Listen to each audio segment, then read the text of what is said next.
Okay, hi all, welcome and thanks for joining us today. I think everyone can hopefully hear me and see me. I'm Santina from the Campbell collaboration, helping we'll chair this webinar with Laurenz-Langer and Nduku. So we're getting started here today in assessing the evidence base for knowledge translation interventions, what works to get evidence into use. And joined by Laurenz-Langer, who is the co-director of the Pan-African Collective for Evidence. He's an associate editor at the Campbell International Development Coordinating Group and has worked on over 60 systematic reviews and evidence maps. Lauren's work focuses on ensuring the relevance of evidence for policy decision-making. And also joined by Promise, who is an evidence synthesis specialist and the co-director of the Pan-African Collective for Evidence, known as PACE. He specializes in conducting and supporting evidence syntheses, as well as the design of institutional knowledge structures to enhance the use of evidence by decision makers.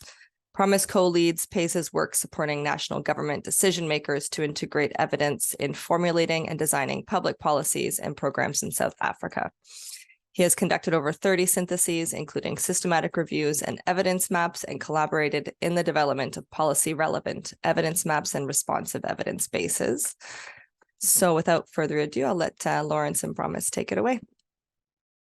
Great. Thanks so much, Santina, and warm welcome and good day to everybody.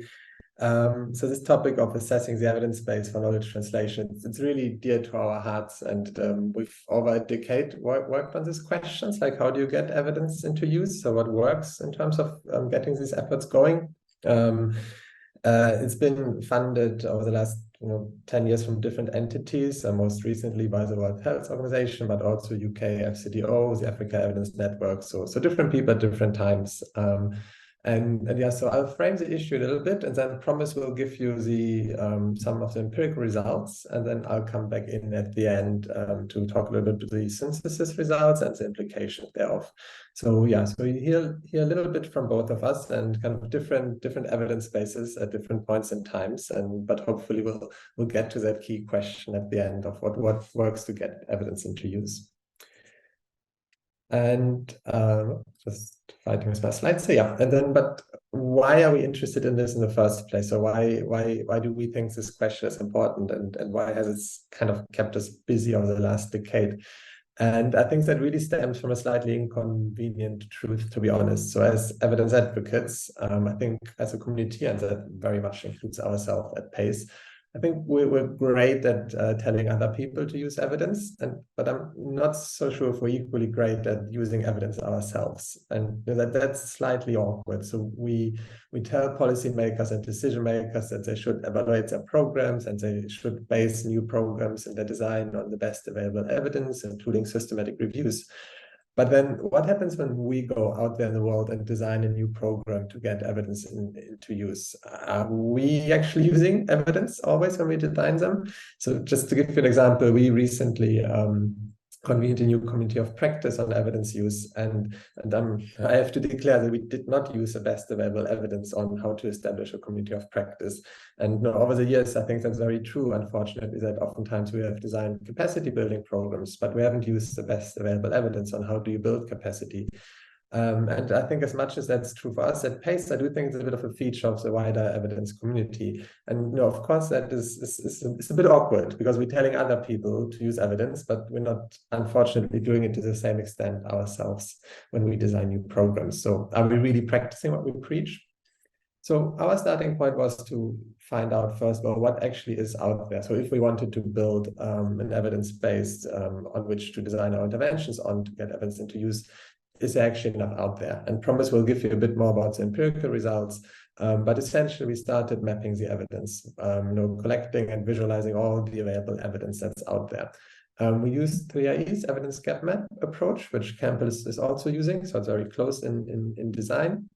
But we went a bit broader than the usual EGMs that you would have seen out there. So we didn't just include counterfactual based impact evaluations. We included all forms of empirical evaluations. So as long as there was an evidence use intervention and there was empirical data on it, then we would have included it no matter of the study design. We searched really widely, so of course the traditional academic sources, but then a lot of effort on the ground literature, and we searched in all official UN languages. And I think one thing to mention throughout, to keep in mind, so we see evidence use or evidence-informed policymaking as a bit of an art and a bit of a science, so a bit of both essentially. And the science is these slightly more replicable and maybe slightly more linear interventions like capacity building, where it's fairly clear what is the objective, how do we evaluate it, and how do we then scale it. And then the art of using evidence is slightly more this tacit knowledge of decision makers. How do we navigate the politics? How does context interplay with different intervention types? And we think both types of knowledge are equally important if we want to understand what gets evidence into use. And then my last slide before I hand over to Promise is just our conceptual framework that has informed the way we structure the evidence base. So very briefly, essentially, we're using a framework that unpacks evidence use interventions and evidence use outcomes. So on the intervention side, on the left, we're essentially assuming that all sorts of different interventions we encounter in the evidence world. So your training programs, your seminars, your network initiatives, your new promotion process. And that's a really, really large body of individual interventions out there. It's difficult to synthesize them and make sense of them if we don't group them in some form of meaningful unit of analysis. And so our unit of analysis is the underlying mechanism of change that these interventions are using. And we're having 6 mechanisms that you can see there in the arrows. The first mechanism is to build awareness for the need to use evidence, so slightly more the foundational understanding of why evidence-informed decision-making is important. The second one is to build agreement between decision makers, knowledge brokers, and researchers on what is actually relevant evidence for policy needs and which policy needs require evidence and so forth. So there's slightly consensus building on what is the space for evidence in the decision-making domain. The third one is building access to evidence. The fourth one is around interactions between decision makers, researchers, knowledge brokers, and so forth. So building trusted relationships, building networks. The fifth is around the skills, the capacity to use evidence. So all sorts of the technical skills, the soft skills, and anything related to capacities essentially falls under that mechanism. And then the last one is the structures and processes, or the institutionalization of evidence use. So it's slightly more at an organizational level, essentially the framework or the architecture in which evidence use processes can be embedded. So that's how we've structured the interventions, and Promise will tell you a little bit more about how the evidence maps against these. And then on the outcome side, we understand evidence use, evidence-informed decision-making, essentially as a form of behavior change. Behavior change at either at an individual level or at an organizational level. But essentially we assume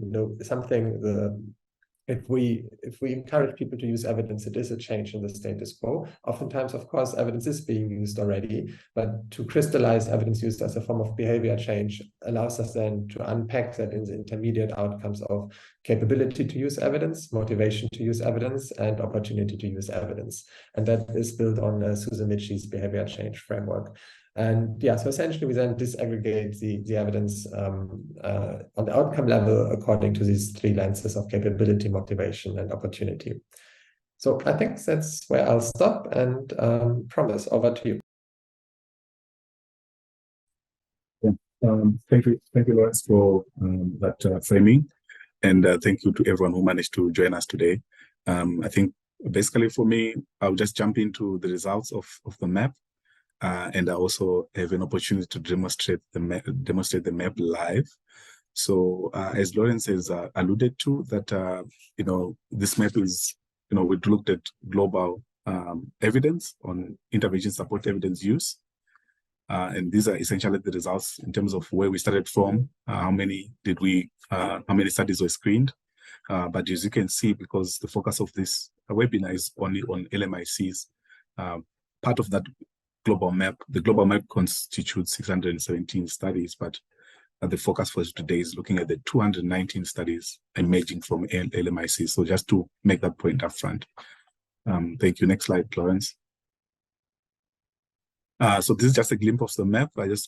So that you get a sense of what it looks like, but I'll show, allow me to show the map live after I've just finished my part. And then, yeah, so this is really the glimpse of the map and structure, but you'll see it live. Next slide. Yeah, what what are the other key results that emerge from the map? I think from an LMIC point of view, it covers a total of 78 countries. We have a majority of the evidence, empirical evidence, emanating from 5 countries, namely South Africa, Nigeria, Uganda, and China and Kenya. And regionally, most of this evidence actually emerges from the African region, in essence, which is 65%. Apologies for the typos, and only 4% was actually from the region of the Americas. So I think, as you can see, country-wise, largely from South Africa, Nigeria, Uganda, and Kenya, and they translate to a regional concentration from the African region. Next slide. Sector analysis, where is this evidence mainly concentrated? I think these patterns that you basically see now from the sectorial analysis to almost everything that we're going to basically see, they also translate to the patterns that you see within the global map, though this discussion is really focused on LMIC. So health really dominates here. The percentage is slightly lower when it comes to the global map itself. 75% of the intervention points are in the health sector for the global map, but for LMICs it's 70%, so relatively the same patterns. And again, when you look at all these different sectors, your agriculture, nutrition, financial, economic development, security, employment, all of these cumulatively, there's less than 10% of the evidence emerging from the LMIC map. Next slide. Publication years, quite an interesting one. I think the key point here is just it shows how gradually from the period around 2000, how there's been a gradual increase in the studies that have been published that look at these interventions that evaluate evidence use. You can tie this to the growing interest in trying to understand the dynamics around supporting evidence use over the years. So would expect that the trend continues with the same pattern. And based on this alone, you could see between 2015 and 2019, that's when you saw a lot of where we can see quite a number of studying emerging in that period. And again, I think we would expect more as we proceed throughout the years. Next slide. Yeah, this is an interesting one. Just now trying to understand these mechanisms, outcomes, the pairings from the evidence base, as Laurenz has highlighted, in terms of the framework itself. So essentially, what we have here, looking at the evidence base itself, there are some mechanisms that are not widely evaluated. Here we see awareness mechanism, but then there's quite a bit of evidence around the interaction mechanism, access, and skills, right? And in fact, which is quite interesting, something that we can also potentially discuss is the idea that these mechanisms are often paired together, right? Because this has got implications when it comes to the design of these interventions that aim to support evidence use. And it's something that we can start maybe reflecting on what are the current efforts that we are conducting in trying to support evidence use, just drawing and reflecting on the framework itself. We have access, interaction. Are we in our work doing more of the interaction, access? Are we conducting these interventions in isolation, or it's a combination of these? And then what we also see in terms of the most common pairings for these interventions or mechanisms is M3 and M4, which is basically interaction and access. So form of you interact with policymakers. It could be different platforms, eventually provide them with the evidence, and this is what we're basically seeing.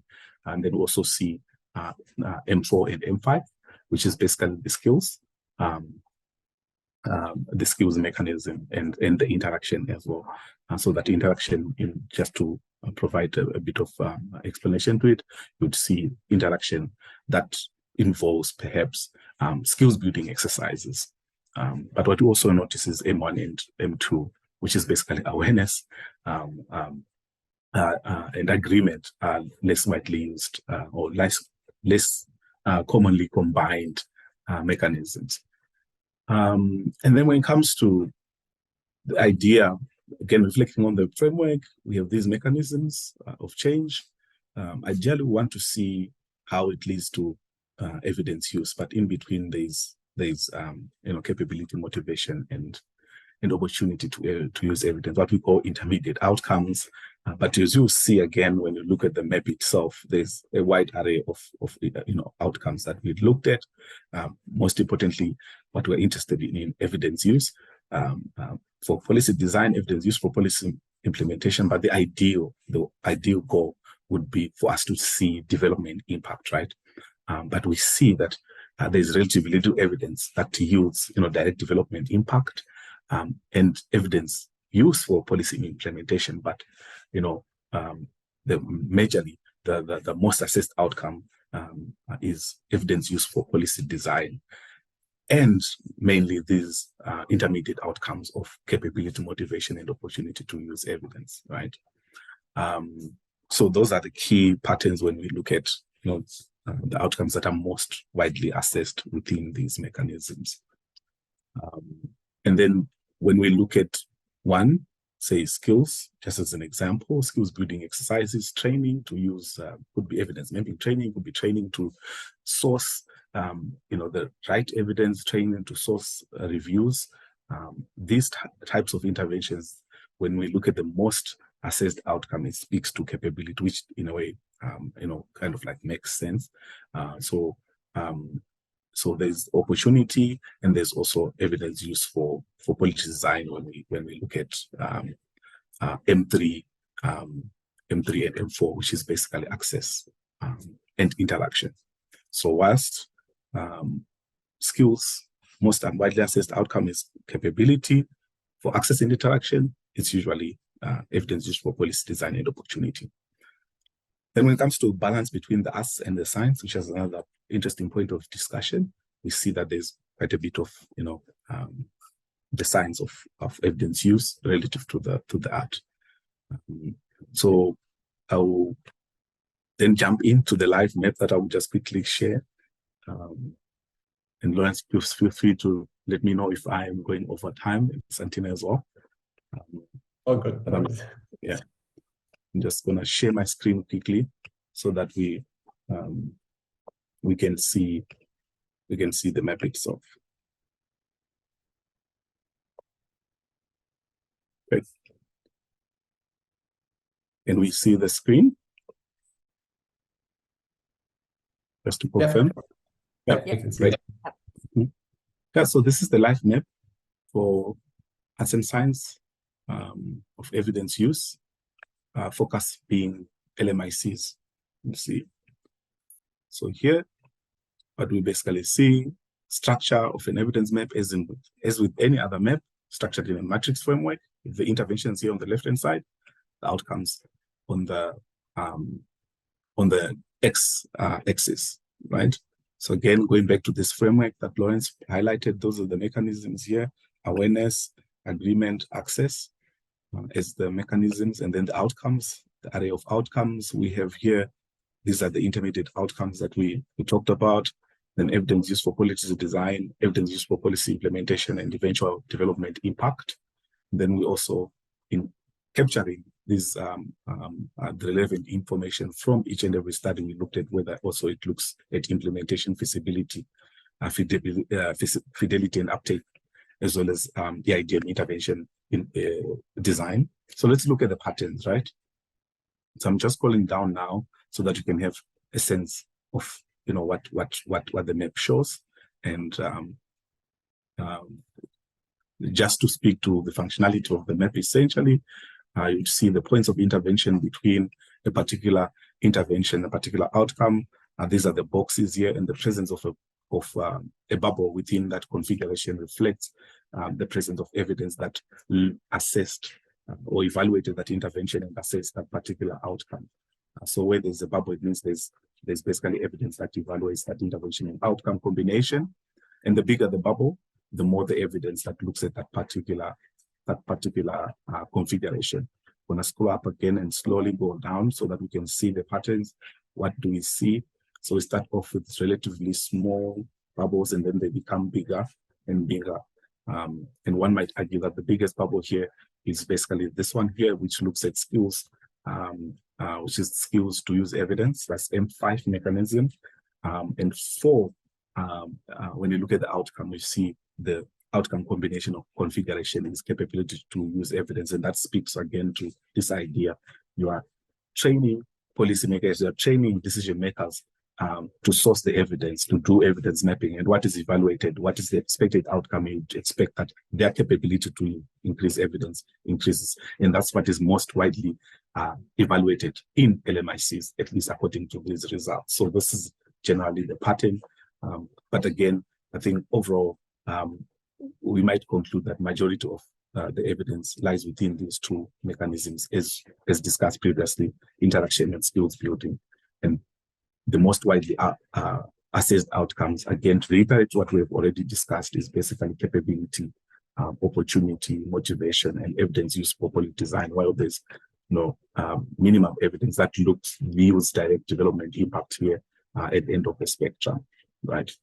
So that's one on the pattern. Patterns when it comes to the art and science of using evidence. What is it that we know about interventions to support evidence using LMICs? Some of the key functionalities of the map, as highlighted earlier, is 219 studies. So this is how you can see how many studies are in here. So 219 information to submit a study is provided here in case the user has access to this map and they feel that there's a study that should be included. Feel free to email. The about section, it just tells you a user what, the kind of like the methods that were used to develop this map. And interesting feature of the map, one that I personally like, is the filter function. You can be able to separate this evidence within the map depending on user interest or stakeholder interest. So just to give you some sense of what are these filters that are here as type of knowledge use, you can separate this evidence between the arts of evidence use and the science. You can separate the evidence between sector. You can also use study design. You have the type of evidence. You have WHO region, language of publication, countries as well, and region by income, right? So just to pick one, maybe possibly sector. If a particular stakeholder is only interested in evidence from the education sector, they'll be just able to click here and update the map. And you can see the changes in the patterns, because the map is now only showing the evidence from the education sector. So just to remove that map and update it, and just going back there. And that reminds me, there's one key element also that I need to highlight, that as you hover around here, you can click on a particular bubble that you are interested in. So let's say a user wants to get a sense of the studies that are within this intervention configuration of skills building exercises or skills mechanisms that look at capability to use evidence. You click on the bubble and you have access to information on title, the abstract of that study. So something like this, the abstract, the title, and the author's publication year. So this is the information that you would have access to when you're using the map. If you're only interested in possibly just M5 mechanisms, regardless of which outcome it's looking at, you can basically click on that particular intervention, and it give you all this information. So there's 98 studies essentially that looks at this particular mechanism, and you do the same for outcomes. If you want to look at the study, regardless of which mechanism is being used, you want to get a sense of the studies that look at evidence used for policy design, you just click on the box that looks at evidence used for policy design, and you basically have access to the same information that I've alluded to. So that's basically the map here and the functionality. At this moment, I'll hand it over back to Laurenz. Laurenz, over to you. No, thanks so much, Promise. And I think we can just stay on the map for a second before I bring the slides back up. Because I think you can see from Promise's overview where you will not expect evidence of effects. So it's a bit unfortunate, and it's that comes back to the how Promise and I framed the issue. So the further we go to the right on the map in the evidence space, so the closer we get to actual development impact or policy implementation, the evidence starts to drop off. And so it means essentially we won't be able to tell you what works on those key impacts because there's just unfortunately insufficient evidence. And again, like it's, I think our organizations, our mission is to get evidence to be used to improve poverty and inequality. And I think, there's other slogans, better evidence, better lives, that evidence organizations have. And it's a bit of a challenge to us as a community. It's hard to sustain that if we don't even try to measure the downstream effects of these interventions of getting evidence into use. And I think that's just as a heads up, that's I think really where one of the biggest implications of this work is, that we really do need to get better at both designing interventions for these downstream outcomes and impacts, but then also, of course, to measure it. And then, unfortunately, also on the intervention side, you would have seen that for mechanism 1 and 2, awareness building and agreement and consensus building, there's a very thin evidence base. So again, we won't be able to present findings there. And likewise, it's a bit of a plea, I suppose. So we do think these interventions are as important as the others. So it's great to build lots of skills for decision makers to use evidence. But if we don't build a foundational baseline awareness for EIDM across all the decision makers, then in a sense we're working with a converted only, and instead of increasing the broad-based appeal of evidence use, we're only working with a small subset of the population that might benefit from evidence use. So just I guess these ones up front, and thanks, Promise, for hovering that so nicely. Let me try to get back to the slides. Give me a second. So hopefully my slides are back up, and if not, just shout. So it was just my holding slide to hand over. So as I said, this is kind of work that's close to 10 years old. So we have at different times synthesized different parts of the evidence base, the Africa relevant one, sometimes only the science one, sometimes only the art one. So I wanted to present really only 3 key results that are probably the most consistent ones that we've seen. So it's not to say that there aren't others. This is really just zooming in the most consistent results that we have. So the first one really is around how we've seen access to evidence improve the use of evidence. And it's an interesting story because oftentimes we're great at building new evidence portals, even our evidence maps that Promise and I like to do, these tools to broaden access to evidence. They're foundational, they're important, but the evidence base is fairly clear that on their own, they don't lead to evidence use. So it's great to have them, but they're not necessarily changing behavior. If we want to see behavior change, then we need to complement them with intervention components that build the motivation to use evidence. So for example, if we have an evidence database, a big evidence portal, if you complement that with reminders to people to use it, or if you complement it with an algorithm that curates some kind of tailor-made collections of content and then emails users about it, these types of additional intervention components, we've seen those to be essentially the missing link to get these interventions that build access to evidence for them to become effective. So for all the communication activities, for all the evidence curation activities, I think we've shifted quite a bit internally based on the evidence that they need to include some form of motivation building element. And oftentimes these things are not expensive at all. They're small tech-ons like auto reminders, but they seem to make all the difference from a passive, essentially dissemination of evidence out there to the world to a more personalized and tailored way of providing access to evidence. And some of these changes are fairly well backed up from the insights from the social sciences. So we did look at other bodies of literature that are not fully integrated with the evidence use community yet, and what we could possibly learn from those. And there's lots to say, but just to highlight a few key ones. I think generally to be a bit more creative and learn from marketing professionals and communication professionals, using audience segmentation techniques, using essentially seeing the dissemination of evidence not just as a tech on at the end of your project, but something that needs a strategic functional thinking behind it. That's not just the once-off communications plan, but really to think through if evidence use is our goal and we know access to evidence can get us there, then how can we be more strategic about it and approach this slightly more how the professionals in the field approach it. And yeah, so that's one of the implications that we at PACE have invested quite a bit of efforts into.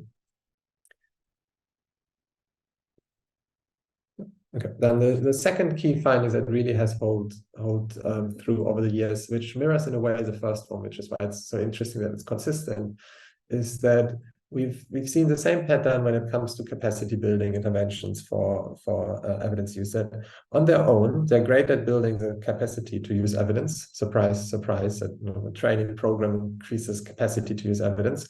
But if we actually want to see behavior change, again, we need a motivation building component. And the most common one we've seen work in the literature is essentially to couple the capacity to use evidence with the awareness for why evidence use is important. It's almost like building the moral case for evidence use, so that colleagues that are being part of capacity building exercises don't just have the skills, but at the same time also, I guess, the motivation, the belief, or the morale to use evidence. And again, this is fairly gentle intervention tack on. So we're not changing our training program significantly, but you can integrate a module on why evidence use is important to show real world examples, have testimonials how evidence use has led to real world outcomes.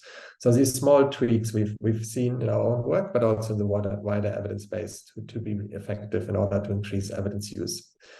But still, again, lots to learn from the social sciences.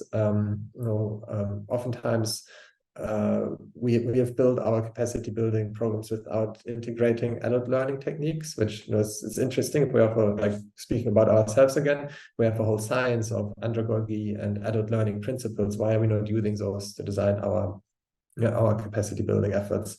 I think digital education and how to make the full use of that. I think we all had to pivot during COVID, but now making sure this becomes a routine exercise that our capacity content is in a hybrid model, I think has become increasingly important, as has to reframe a little bit what we think are the core capacities for evidence use. Now, oftentimes we talk about technical outcomes, appraising evidence, searching for evidence, but there's a whole range of equally important outcomes like critical thinking, softer outcomes, emotional intelligence, who all are important when we want to get evidence into use at a systemic level. So it's a bit of reframing how we think about capacities and what are the core competencies when it comes to evidence use.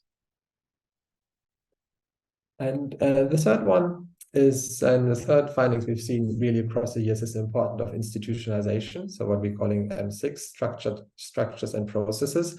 And I think it's really interesting how this mechanism is working, particularly in the literature, but also in our day-to-day interactions in South Africa with the national government here. So it's not so much that on its own a new structure for evidence use is either easy to build or necessarily leads to evidence use. I think what we've seen is the institutionalization of other already established mechanisms for evidence use. So if we have an evidence portal with an awareness raising component, can we then institutionalize the use of this portal? For example, by making it the default website on a decision maker's computer, that once she opens the computer, this is kind of the first thing that's being nudged to. Or if we talk about capacity building, can we integrate not just capacity building for the technical skills and soft skills, but can we train senior decision makers to manage the use of evidence so that they have the capacity to not just that the kind of the technical staff doesn't just have the capacity to use evidence, but also the senior staff has the capacity to supervise the use of evidence. So these form of kind of institutional embedding or formalizing or whatever the right language is in that sense, those we've seen to make a real difference. And I think we've got really nice examples by now of at the country level, at the subnational level. In the US, there's the Evidence Act. In the UK, there's the What Works centers. In South Africa, we have evidence charters at the national department that is focused on evidence use. So these structures, they're fairly grand, but they do make a difference. But you can break this all the way down to kind of a more, I guess, departmental and unit level structures, or at an individual level to look into behavioral sciences and how do we bring nudges into play in the evidence use world. And yeah, so I think we have a fairly consistent and decent evidence base on this particular mechanism to make a real difference. So this is kind of the three high-level ones. Again, there is more, and it's keeping in mind where we have an absence of the evidence. I think if we just wanted to kind of the elevator pitch, what is the key takeaway, like across all of them? So we certainly said should start any form of evidence use intervention should start with the decision maker. So if we talk about evidence use, we need to center the user herself. If not, we're unlikely to design right. The second one, I think, particularly the insights from the social sciences in the design of our interventions to be more personal and salient, to make it really easy to use evidence and to tailor the evidence base and the efforts to get evidence into use to the personal and the individual decision maker. This language of behavior change and thinking in this framework has really helped us a lot in our own work, and also the organization at the decision-making level that we're working with. The second last, again, an introspective one, and we're including ourselves there, that oftentimes some of our interventions, theories of change are a bit lazy. For example, in the relationship building mechanism, which is really dear to our hearts, oftentimes the underlying assumption is just, well, we'll just bring people together. We put people in the same room and we host an event, and well, from there onwards, they all become friends and we use evidence. So of course, it's a shortened version and it's a bit more complicated than that. But the absence of clearly defined theories of change, particularly how interventions and relationships and trust lead to evidence use, I think is hampering the evidence base and in this particular area, and often assumes maybe slightly too simple causalities. And then the last one, just to take away first, really think about evidence use as both an art and a science, has been really beneficial. And it's interesting how well that maps with the evidence base itself. And I think Promise has shown the nice numbers that we have a decent evidence base on both types of knowledge. So that's really from us. I hope we've given you a little bit of an understanding of kind of what's out there in terms of the overall evidence base, and some, in this instance, 3 key level patterns that we found to hold true, both in our own work and in the literature. And yeah, Santina, I think over to you. Great. Thanks so much, Promise and Laurenz. Great webinar. And then we can open the floor up now to some questions. If anyone has any questions, you can put your hand up or write them in the chat.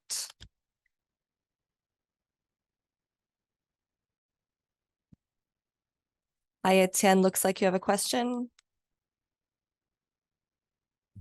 No, I was just expressing my gratitude. Oh. Maybe I need to get new glasses. We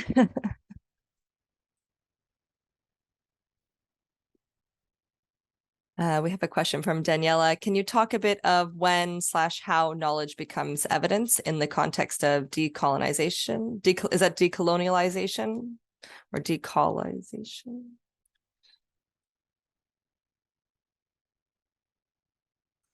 Yeah, sorry, decolonization. Just talking quickly.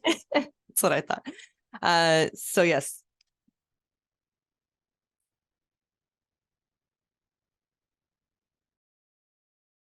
As he promises, smiling. Yeah, great. And now you're laughing. Go for it. Yeah, I don't really have a direct answer, to be honest. I think something that can be brought to the floor, and then we can also generally reflect on what how knowledge becomes evidence in the context of decolonization. I think it's an interesting topic, this whole idea of decolonization and how it's emerging in different discussions and platforms.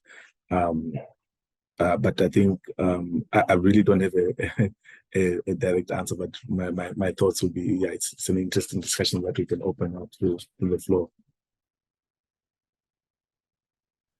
Yeah, and I mean, maybe just adding a little bit. So I think the distinction, so what is research, what is evidence, what is data, what is knowledge, so what is information even, just so from what's in the evidence base, we essentially included it as a catch-all. So we didn't distinguish between, does the study talk about knowledge use or does it talk about research or evidence use? We would have included it regardless. I promise, I think even the search terms were set up with these synonyms in mind. So in a sense, we're not taking a normative position on that, and we just try to make sure to be as exhaustive as possible in catching all bodies of literature, no matter what they have used. Yeah, so maybe just complementing that from a methods perspective.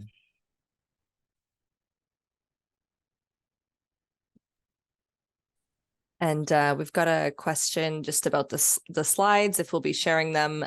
So we will be posting the webinar recording to our YouTube page. So I'm not sure if you'd like the slides additionally, in which case maybe you can reach out to us and Laurenz, maybe we can share them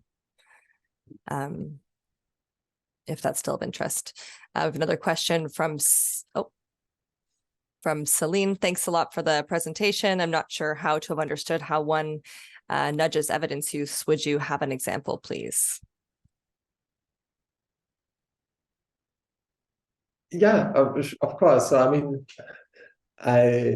I'm trying to think of a cool nudge. So I don't think I'm as good as a nudge unit. I think in the UK Cabinet Office and also in SA we have one. But I think in a way nudges are really small design changes, but based on different forms of behavioral science insight, like salience, like personalization. But so, for example, when you reach out to, and oftentimes in our synthesis project with national government, we have to write letters to the wider community for them to provide us with evidence. So if you've ever run a grey literature search, you know how lovely it is to contact authors to provide you with copies of their papers. They rarely ever do. And we had exactly the same issue when we worked at national level, that people wouldn't respond to our emails and our letters. And there's actually really interesting nudges at a text level. So completely different topic, but how do you write a letter when you remind people to pay their taxes, and depending how you frame it as a tax for the greater good, you paying your tax to avoid a fine, you have much better results. And Promise actually can talk much more about the framing issue. He left a review on that. But so in an evidence use context, like if you just think a little bit with that email that you send to people, how you frame it. So instead of, well, we're running this exciting evidence project, can you please contribute? If the email is written from a national government department that says, well, we're working really hard to improve service delivery in South Africa, and if you share your paper with us, then you're contributing to service delivery and the reduction of poverty, etc. So we found just changing the way we've written those letters has led to a much larger response. It did overwhelm us, so that was the unintended consequences, I believe. But yeah, I hope that gives an example of how a nudge can look like in the evidence world, and I'm sure there's much more innovative ones out there. Yeah, let me just jump in to compliment. I think just reflecting on, there's a wide array of nudges that exist out there, right? And also thinking about the point that you made, Laurenz, that maybe it's time to really get personal. So just basically reflect on that, because some of these nudges are actually that personal, right? You can have commitment devices, you have feedback mechanisms, social norms, social benchmarking. All of these are different ways of salience communication, goal setting, perhaps, when it comes to how we engage with the decision makers. But I think all these needs to be appreciated with the understanding that contexts really differ. Right? If you reflect on the South African scenario, for instance, where we are based, evidence use has been institutionalized. You think specifically of there's what they call socio-economic impact assessment, where basically, during the debates of any public policy, public intervention that needs to be made, all these propositions need to go through that process of the socio-economic impact assessment system, where they analyze what is the socio-economic impact assessment or socio-economic impact that the public policy will have. And within that, that's when you can possibly, because the context, I think, allows, you already have the structures well established, and we can really get personal to that level through our engagement with decision makers and have prompts, your reminders, your silencing, your communication, all of these different behavioral science mechanisms that we can employ to nudge decision makers to use evidence. So yeah, that's my 2 cents there. Thank you. All right. So we've got a question, Berta. see your hand raised there. Yes, thank you. Laurenz and Promise, always nice to hear your work. So I have a few questions. So I was surprised to see that you're finding less evidence on interventions targeting awareness. So I wondered if you can talk a bit more about the type of interventions that you're looking at there. And I guess, and on the other hand, I was surprised to see do you find quite a lot of evidence on this interaction between researchers and evidence users?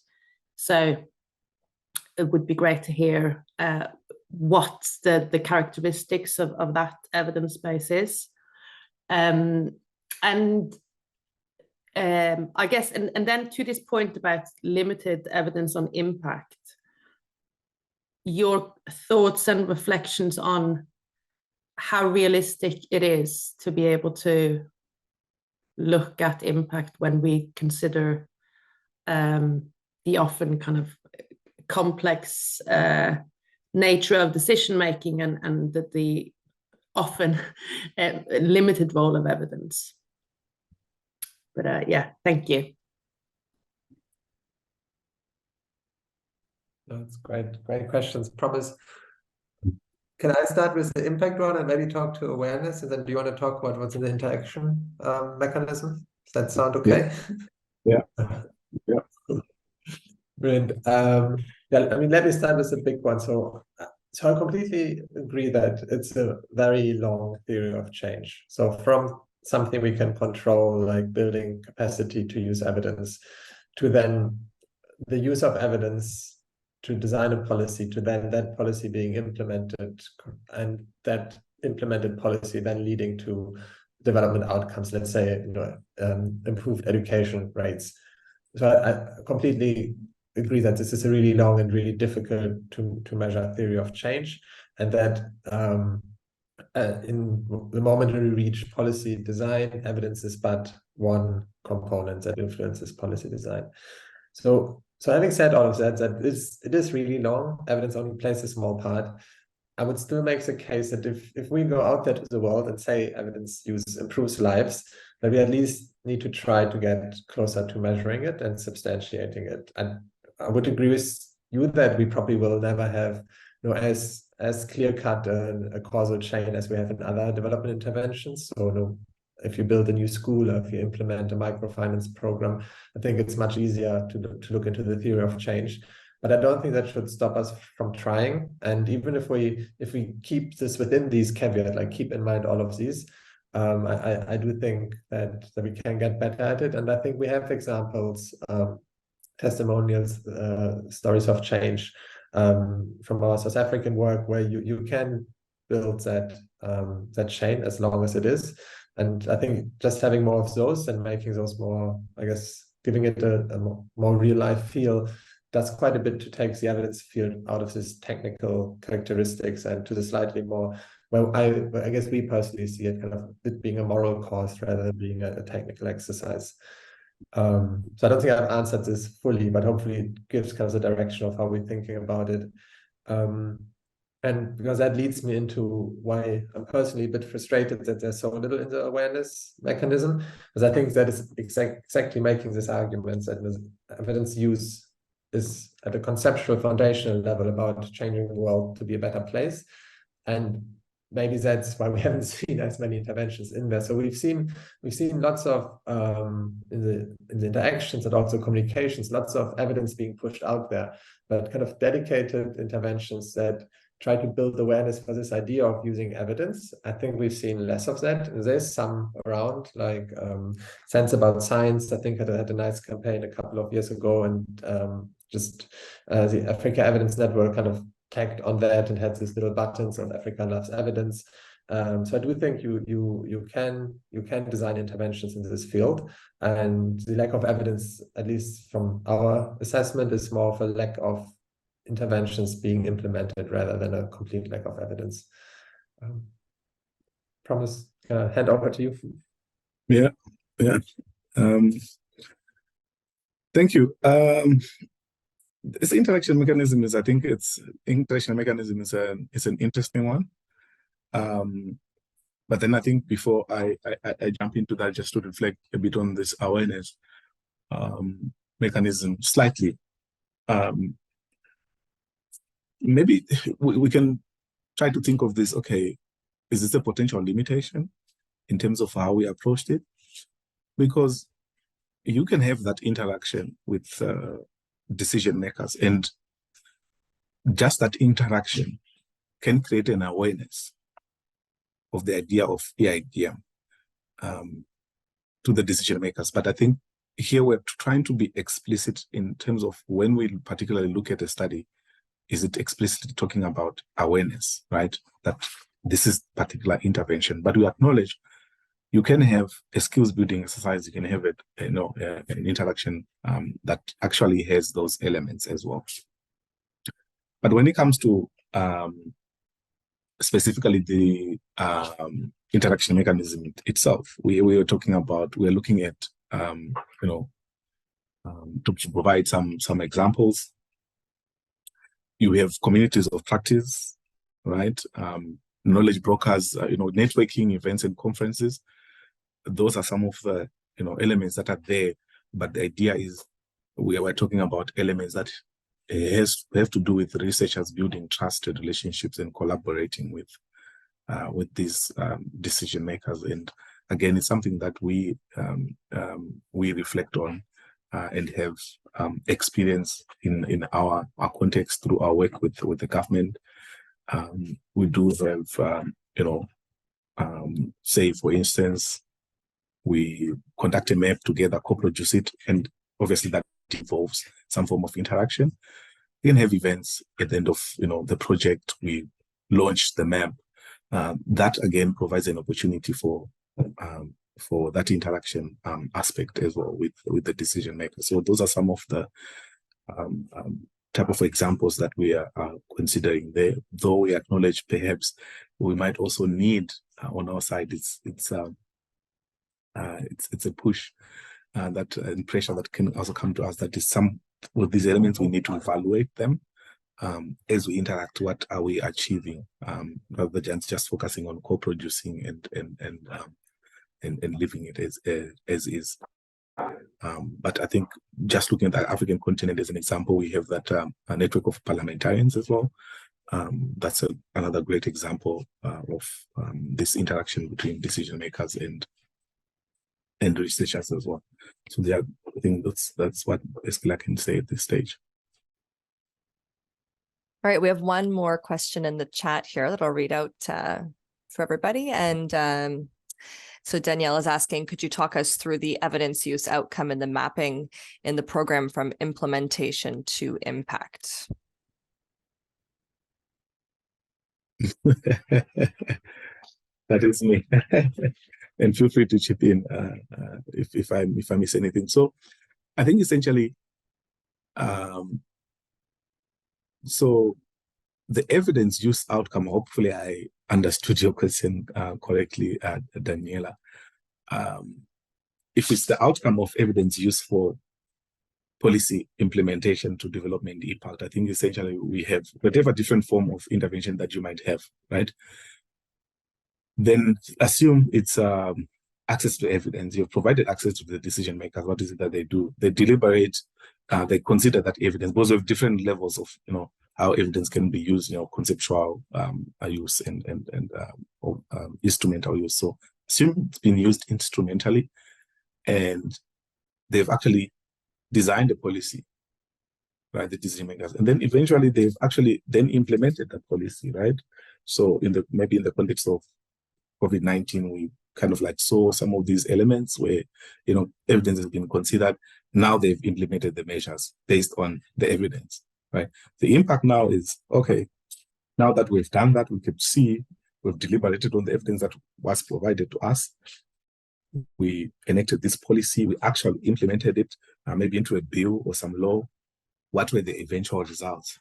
Did we see a reduction in maybe it could be a transmission of the virus? That would be impact. How many lives did we save from that? that's what we're trying to look at, and that's kind of like the chain when you look at from the intervention itself up to development impact. I hope that makes sense. All right. So I think that concludes the webinar. I don't see any other questions here. So as mentioned, we'll be posting this recording to YouTube, and Laurenz and Promise, if you're comfortable, we'll send out the slides to the group. And yeah, thanks everybody for joining. Lots of thanks in the chat, and great session, great webinar. Thanks on behalf of Campbell. Thanks for having us.